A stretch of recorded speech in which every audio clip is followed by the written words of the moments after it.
Fala pessoal, bem-vindos a mais uma aula do nosso curso de Automação Industrial 2. Dando continuidade ao que vimos na semana passada com relação ao Graph7, essa semana eu gostaria de comentar um pouquinho com vocês a respeito do comportamento dinâmico, tá, do Graph7 e também algumas regrinhas para a evolução desse Graph7. E o primeiro item que nós temos que trabalhar, quando a gente está tratando do comportamento dinâmico do Graph7 é, primeiramente, a situação inicial. Conforme o próprio nome já diz, essa é a situação em que o Graph7 ele vai se encontrar, tá? Quando você iniciar o seu sistema. Okay? E corresponde a uma etapa ou mais, tá? Que estarão ativas quando você acionar o seu sistema. Se a gente for trazer esse conceito para um viés mais prático, a situação inicial corresponde aos estados que estarão ativos, quando a gente acionar o nosso CLP. Ok? Importante, nossa situação inicial ela pode incluir alguma rotina, tá, que deve ser executada no momento em que você está ligando o seu CLP. Uma rotina de inicialização da sua fábrica, por exemplo. Ok? Trouxe para vocês alguns exemplos de situações iniciais. Tá? Então, por exemplo, nesse Graph7 mostrado à esquerda para vocês aí, eu tenho que o meu E0 seria uma situação inicial e o meu E3 também. Então, ambos estariam ativos, no momento em que nós iniciamos o processo. No exemplo do meio, nós temos x1 e x3 como sendo os estados iniciais. No exemplo à direita, nós temos que o nosso estado inicial é o A5. Tá? Sendo que essa última situação da direita ela é a mais comum delas. Okay? E além disso, nós costumamos colocar o estado inicial em uma posição mais acima de destaque, tá? Conforme está mostrando para vocês aqui nesse exemplo aqui. Ó. O nosso E0 seria colocado em posição de destaque em cima para indicar então a nossa situação inicial. Mas vocês podem, tá? Isso não é considerado incorreto na teoria do Graph7, vocês podem colocar o seu estado inicial, por exemplo, no meio do seu Graph7, conforme está mostrado aqui para vocês. Uma vez que vocês entenderam o conceito da situação inicial, a gente pode então partir para as regras de evolução do Graph7. Então vamos lá. Inicialmente a gente tem o processo de inicialização, em que são fixadas e ativadas as etapas iniciais, as situações iniciais. Ok? Uma vez acontecido isso, nós vamos aí para validação. O que corresponde a essa etapa da validação? Na validação, nós estamos interessados nas transições. Uma transição ela pode ser validada se as etapas imediatamente precedentes, as etapas que estiverem antes dessa transição, se elas estiverem ativas. E ela somente poderá ser transposta, tá? Uma vez que ela for validada e a condição associada à receptividade for verdadeira. Lembra lá que eu falei para vocês a receptividade que pode ser uma variável booleana ou uma expressão booleana? Então, somente quando a transição for validada e essa receptividade for verdadeira, nós vamos então transpor essa transição. Quando a gente transpõe essa transição, nós temos que a transposição provoca a ativação de todas as etapas imediatamente posteriores à transição e desativa as anteriores. Ou seja, o meu Graph7 ele sai de um estado e vai para o próximo. Ou ele sai de alguns estados e vai para os próximos. Ok? A próxima regrinha que eu quero mostrar para vocês diz respeito aí às transições que podem ser transpostas simultaneamente. Tá? Isso vai acontecer em algumas situações, como por exemplo no paralelismo, em que nós temos dois processos acontecendo simultaneamente. Tá? Então pode acontecer de eu ter transições que podem ser transpostas ao mesmo tempo. E se elas podem ser transpostas ao mesmo tempo, elas vão ser transpostas ao mesmo tempo. Ok? O Graph7 não tem o impedimento em transposições simultâneas. E a última regra que eu quero trazer para vocês, tá? É a questão de ativação e desativação simultânea. Dependendo do processo em que vocês se depararem, tá? Pode acontecer de você ter um comportamento cíclico. Então, digamos assim, eu tenho uma etapa, dessa etapa eu posso voltar para ela mesma. Tá? E em alguma situação pode ser que ela tenha que ser desativada e ativada simultaneamente. É um caso extremamente raro, tá, pessoal? Isso não vai acontecer frequentemente. Mas se isso acontecer, o que tem que acontecer com essa etapa? Ela tem que ficar ativada, ela não vai desativar. Então, se ela tem que desativar e ativar ao mesmo tempo, ela fica ativa. Beleza? Mas eu não quero que vocês se preocupem muito com essas duas últimas regrinhas, tá? Porque a regra 4 ela vai ser bastante intuitiva na hora que a gente for fazer o grafo 7. E a regra 5 ela quase nunca vai acontecer. Uma vez que a gente entende, tá, as regras de funcionamento do grafo 7, existem basicamente aí 3 tipos de grafo 7 diferentes que podem surgir para nós. Tá? Existe a estrutura sequencial, a seleção entre sequências e o paralelismo, tá?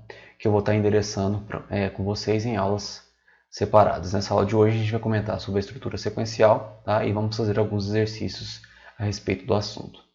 Vamos lá.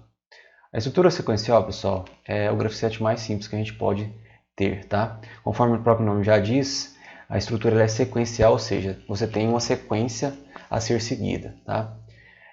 Pode ser também chamado de sequência linear, ok?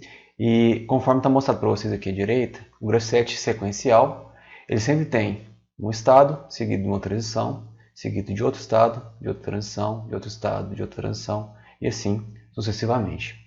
Não tem nenhuma possibilidade de você desviar do caminho que você está percorrendo nesse grafo 7, tá? Não existe possibilidade também de paralelismo, de processos acontecendo simultaneamente. Você tem que sempre seguir essa sequência de acionamento. Então vamos lá, para mostrar para vocês como é que funciona esse processo, essa estrutura sequencial, eu trouxe um exemplo, tá, de uma máquina de estampagem. Ok? Eu vou explicar para vocês como é que ela funciona direitinho, depois a gente procede à fabricação do grafo 7.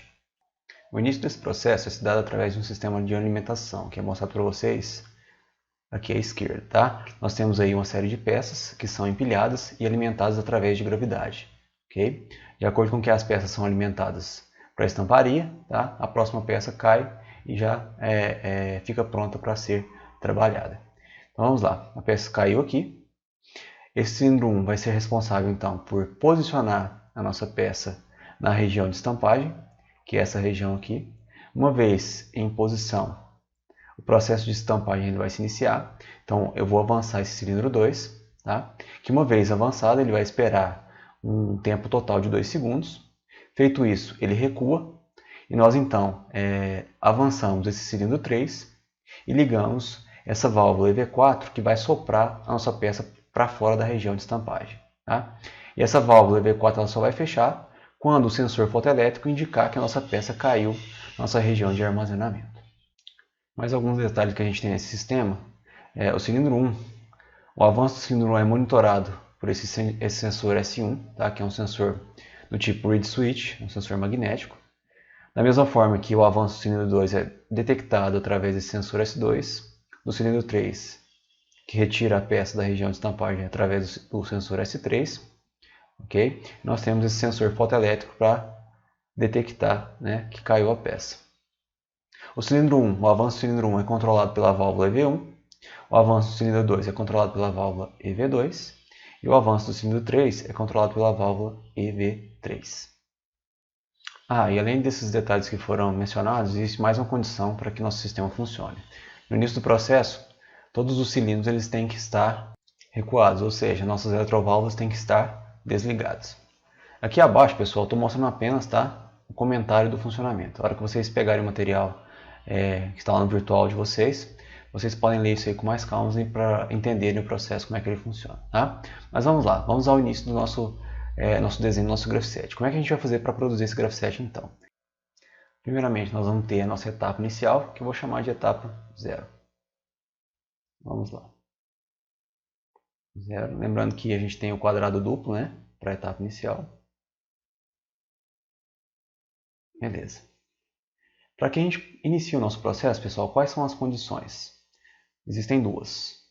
A primeira delas é que o botão de partida seja acionado e os meus cilindros estejam recuados. Como é que eu consigo representar isso aqui então, né, na transição do grafo 7? Primeiramente, eu preciso que o meu PTD seja verdadeiro, ou seja, acionei a minha chave de partida, e eu preciso que os meus cilindros pneumáticos estejam recuados.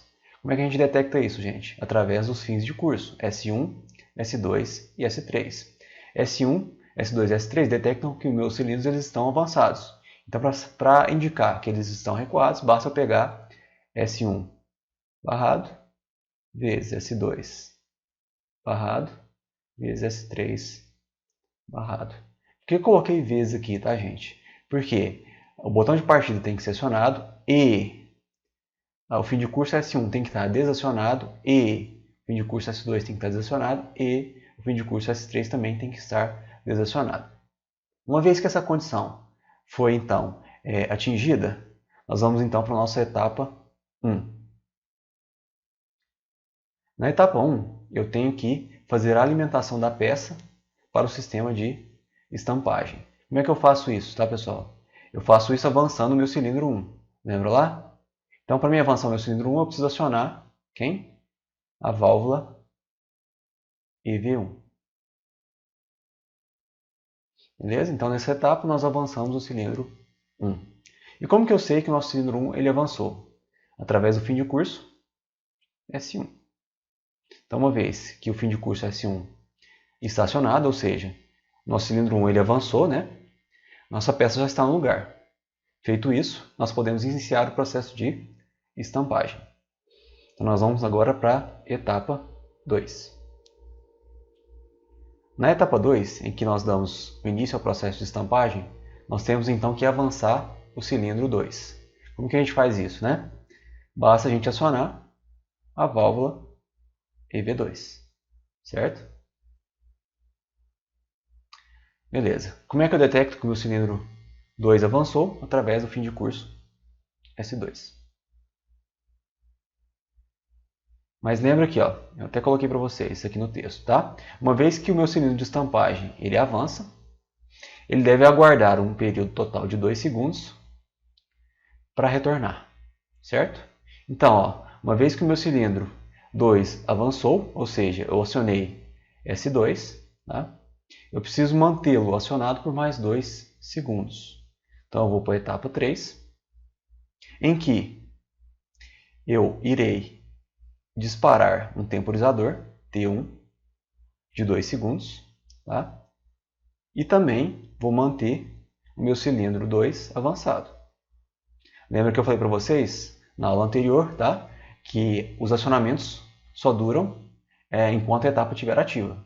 Então, se eu não colocar EV2 nessa etapa 3, o meu cilindro 2 ele vai retornar. Ok? Então, a gente tem que colocar EV2 novamente na etapa 3. Certo? Quando é que nós vamos sair dessa etapa? Quando passarem os 2 segundos que nós temporizamos.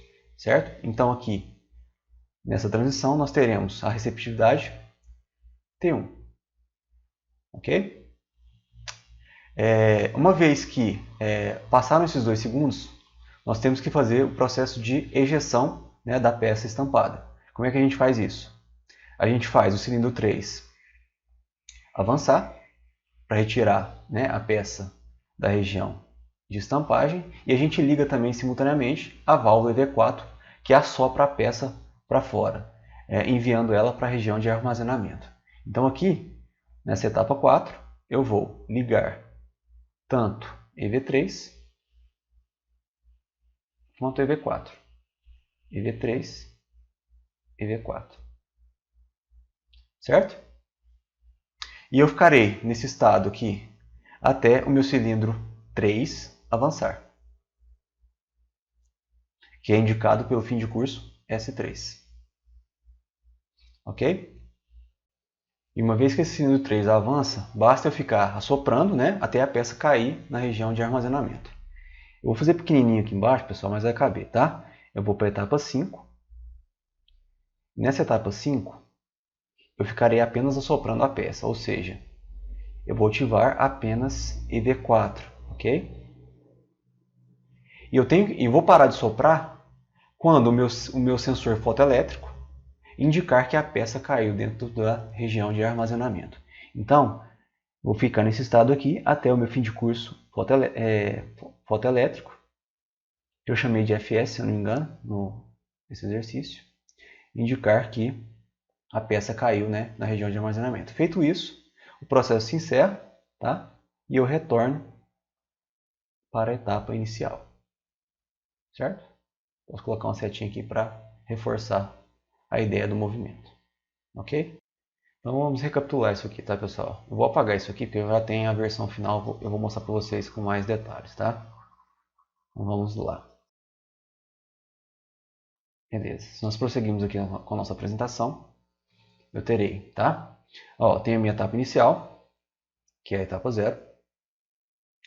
Para eu sair dela, tá? Para começar o processo, eu tenho que apertar no meu botão de partida e os 3 fins de cursos têm que estar desacionados, que indica que os meus cilindros estão recuados, tá?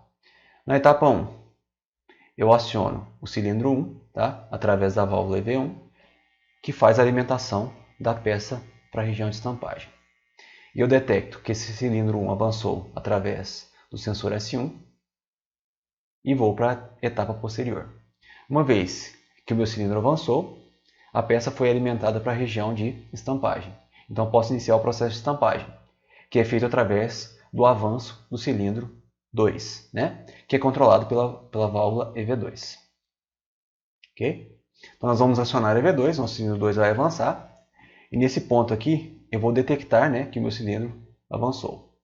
Uma vez que o meu cilindro avançou, eu preciso ficar, né, permanecer avançado por mais um período de 2 segundos, para depois ele recuar. Então na etapa 3, eu disparo a contagem do temporizador T1 e mantenho o cilindro 2 avançado, né, através do acionamento de EV2.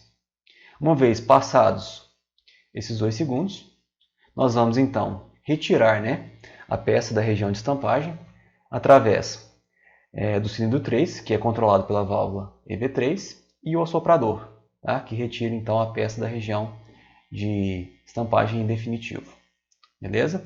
Uma vez que esse cilindro 3 avança, basta que o processo continue assoprando, né? Então a gente vem para a etapa 5, em que eu fico apenas assoprando a peça, utilizando a válvula EV4. Uma vez que a nossa peça ela passa pelo nosso fotossensor, ou sensor fotoelétrico, tá? O nosso processo ele se encerra e volta então para a etapa inicial. Então é basicamente isso que nós temos nesse exemplo que eu estou mostrando para vocês. Tá? Nós não temos aí nenhuma outra possibilidade, tá, pessoal? Esse processo ele é extremamente sequencial, não existe nenhum outro caminho que pode ser percorrido, tá? E eu trouxe para vocês aqui um comentário breve em que nós poderíamos utilizar, aí, por exemplo, aqueles acionamentos, aquelas ações, né? Utilizando o set reset, tanto para EV2 quanto para EV4, né? Que nós temos aí, ó, EV2 acionados em 2 estados e EV4 também acionado em 2 estados, certo? Então a gente poderia facilmente substituir, né, esses acionamentos pelos acionamentos utilizando set e reset, ok? Mas esse é o exemplo então da estrutura sequencial, tá? Para que vocês pratiquem um pouquinho desse tipo de modelagem, tá? Eu gostaria que vocês fizessem os exercícios que eu vou estar disponibilizando para vocês no Google Classroom, tá? E me entreguem até o final dessa semana, ok? Então, obrigado pela atenção de vocês e até a nossa próxima aula.